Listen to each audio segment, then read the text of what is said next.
This video is not financial advice. Welcome to tracking my Bitcoin portfolio, day 27. I own the same amount of Bitcoin, but it's now worth $27,619.62, which is up $146.22 since yesterday. Now I'm going to go into these comments. This person said, "Man, Ryan, I know you're busy with work, the chess channel, this channel, and others, but down the line, I would love to see some sort of personal channel where you make vlogs, day in the life, share philosophical thoughts, and basically your ideas. Of course, I don't want you to be too burnt out, so maybe down the line." This is a good question. Thank you for your comment. I probably will not create other channels for other things. For example, if I wanted to share my philosophical views, I would just do that on this channel because my philosophy and how I view the world relates to my finances. So there's really no point in me trying to create other channels for other things. Like I'm really interested in finances, talking about like money. So I would rather just continue to do this and share like certain views on this channel. And then you also talk about doing vlogs or day in the life.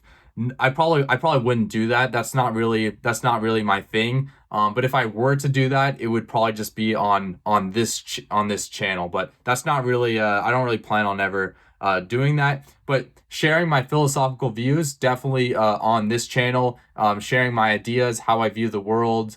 Just kind of trying to dig deeper and trying to share kind of everything that I've ever thought about would probably just be on this channel. Because I spend a lot of time thinking about finances. So I don't want to try and master other areas of life. I'd rather just continue with finances and continue learning about money, things like that. But thank you for your comments. I'll also try and continue to improve my content as best as I can. Okay, but thank you for your comment. I appreciate that.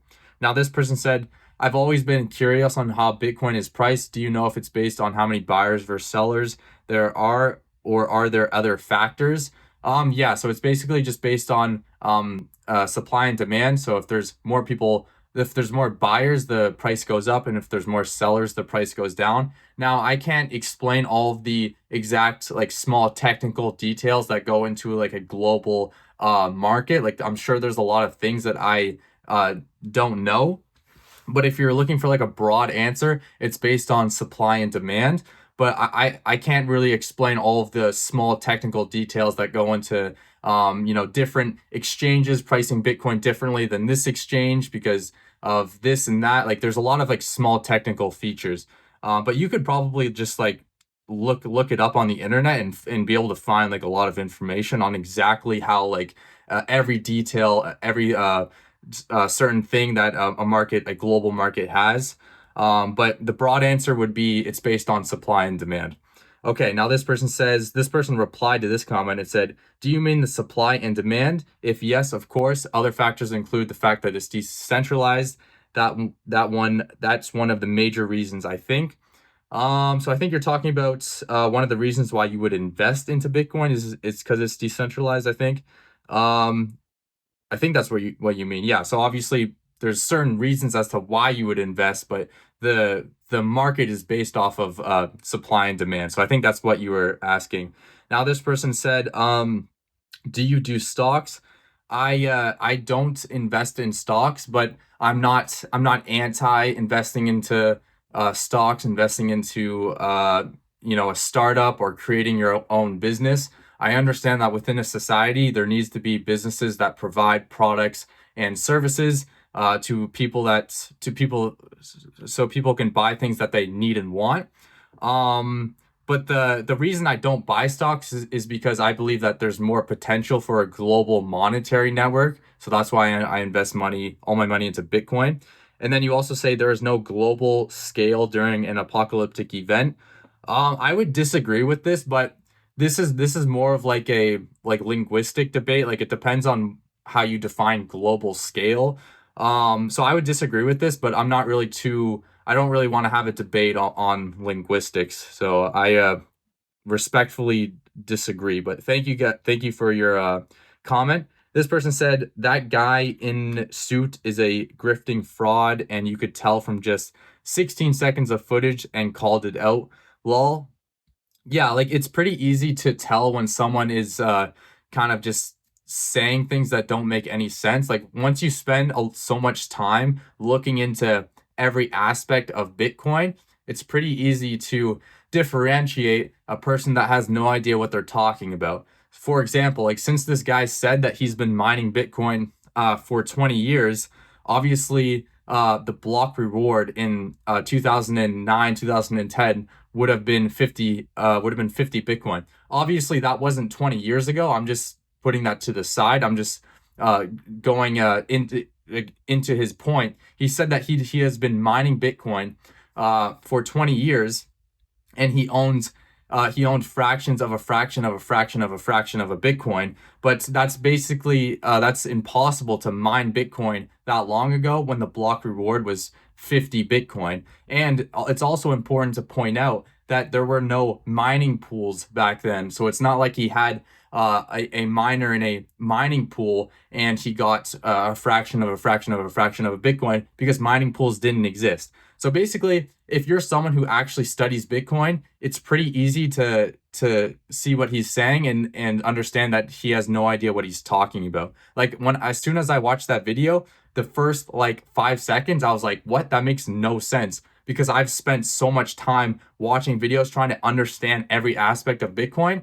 So when you see people like that, it's just kind of it's just annoying, but there's always going to be people that just pretend to know what they're talking about, even though they don't. That's just how the world works. Okay, this person said, I'm replying kind of late, but that's a good plan. That's in reference to a video about me talking about how I want to pursue the most like meaningful aspects of this channel.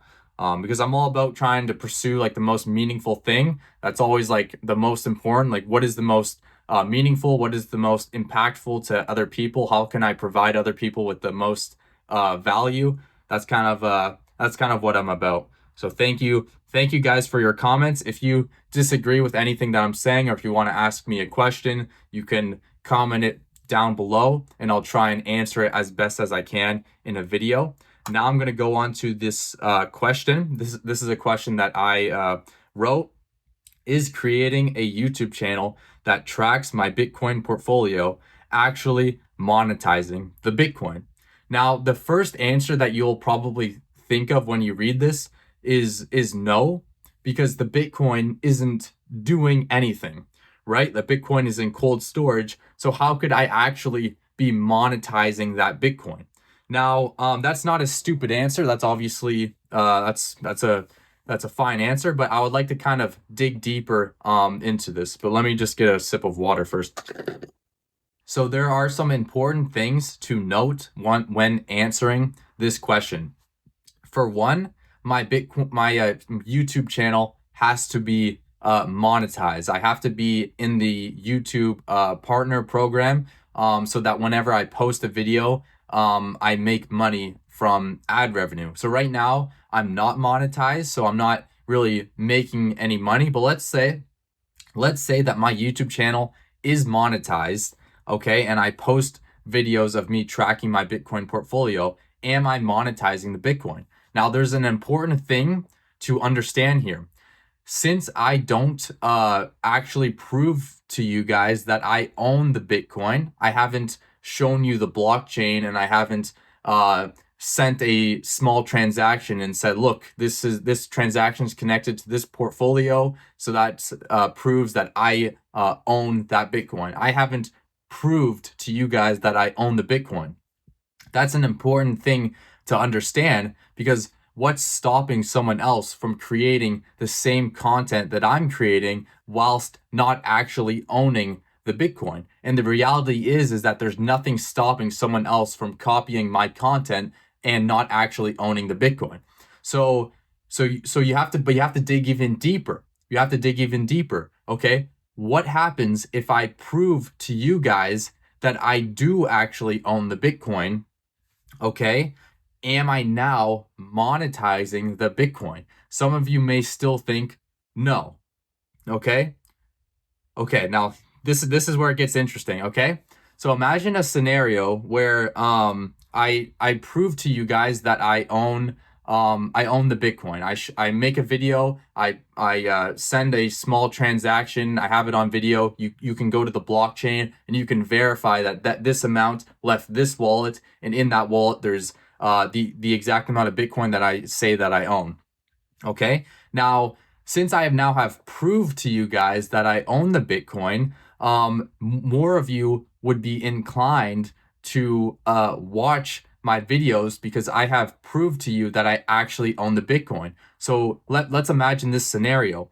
Someone someone is scrolling on YouTube and they see one of my videos, and they've watched my videos in the past, and they know that I actually do own the Bitcoin, and they decide to click on that video on the sole purpose the sole purpose of them knowing that I actually own that Bitcoin. So the only reason they clicked on that video is because they know that I own that Bitcoin. So therefore, it would be impossible for me to create that scenario if I had not owned the Bitcoin. Okay? Do you guys understand what I'm saying?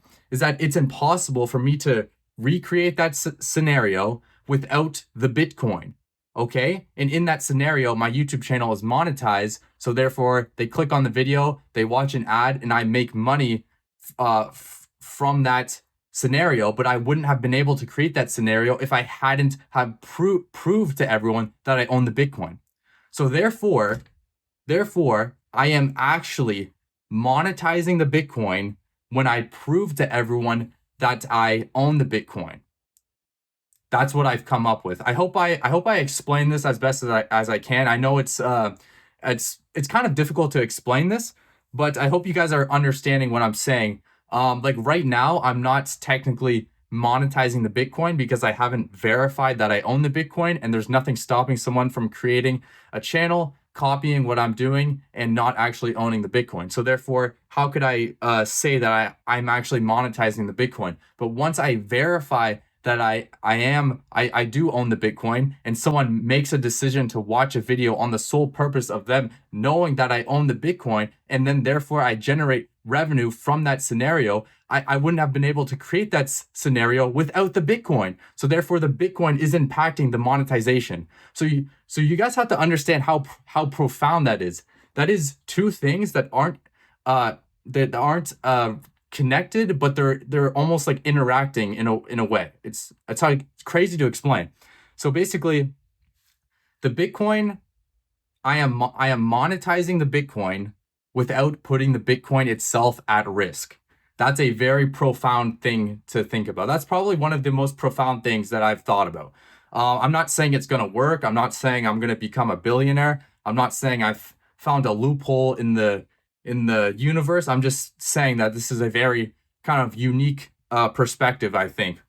And I don't really have anything else to really say about that. I need more water. There is one more thing that I would like to add. It's that when I prove to everyone that I own the Bitcoin, I am putting a little bit of risk back onto myself, because now everyone knows that I own this amount of Bitcoin. So when I am monetizing the Bitcoin, but maybe I'm taking on a little bit of risk, just like a small amount of risk, but it's not the same as using my Bitcoin as collateral and taking out a loan. So I would say that it's such a small amount of risk that I'm taking that I would say that I'm still monetizing the Bitcoin without putting it at risk. Because, for example, I could just take security very seriously, and that's what I do. And so the risk is virtually nothing. For example, the Mona Lisa, it's guarded very well, and people pay to go and see the Mona Lisa, but the Mona Lisa isn't actually doing anything. It's just in a it's just a piece of artwork, but it's being monetized.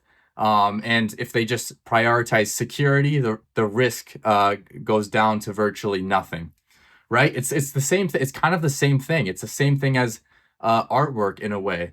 The value is proving that is the ownership. The value is proving to other people the ownership. It's very similar in a way.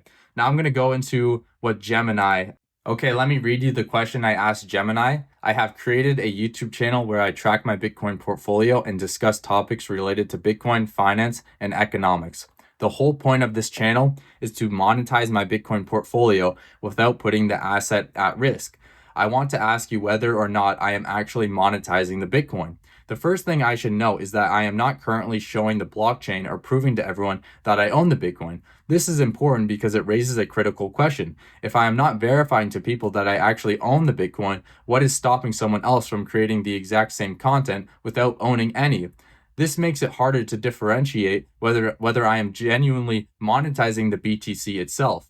However, I have come up with a solution to this problem that 100% monetizes the BTC without putting it at risk. It involves proving to people that I own the BTC while tracking my portfolio and generating money via ad revenue from the YouTube videos. Are you able to understand what the actual differential is that causes the BTC to now be monetized? So that's the question that I asked Gemini. I wanted it to see if it was able to actually understand the solution that I found to this problem. It gives a pretty long answer. If you want to pause the video and read that, you can, but I'm just gonna, okay, I told it to answer with one sentence, and it said the differential is that you are transforming your Bitcoin from a stagnant store of value into a verifiable trust anchor that converts your cryptographic proof of ownership into a unique commodity, allowing you to monetize audience attention without ever risking the underlying asset. Okay, so with that being said, I have found a way to monetize an asset without putting that asset itself at risk. And the reason why it's monetized is because the value is in other people's attention in knowing that you own a particular asset. Okay, so comment down below what your thoughts on that is. If you disagree with me, if you want to add to that, if you think maybe I'm missing something, or if you want to just leave a comment, I'll try and answer it in a video. I think this is a very interesting idea, though. It's like it's one of the best ideas I've probably come up with. But now I'm going to go into how much money I made from my chess YouTube channel on April 28th, $7.29. So I'm just going to keep on making chess videos, and hopefully I can make more money. Making money off of YouTube is incredibly difficult. It is difficult in every way possible. I've failed a million times, but I just never give up, regardless of if I'm making no money or if I am making money, just never give up. Okay, now I'm going to go into the monetization for ROM investing. I have 100 subscribers. I need to get to 1,000 and 4,000 watch hours within 365 days to monetize this channel. So please subscribe so I can realize the kind of idea that I'm trying to explain to you guys. I believe that there is a way to actually monetize my Bitcoin with this channel. As of right now, I'm not really doing it because what's stopping someone else from doing the exact same videos that I'm doing, but not proving to other people that they own the Bitcoin, or not actually owning the Bitcoin. Okay, so basically, as of right now, I'm not really monetizing the Bitcoin, but in the future, maybe I'll actually plan on doing everything correctly, verifying that I own the Bitcoin, taking security very seriously, monetizing this channel, and just putting the idea to the test. But I don't know if it's going to work. It's a complex world. Things could happen, this could happen, but I just plan on continue to keep on making videos and try and provide as much value as I can to you guys. But I don't really have anything else to say for today. So thank you for watching. I'll see you in the next one.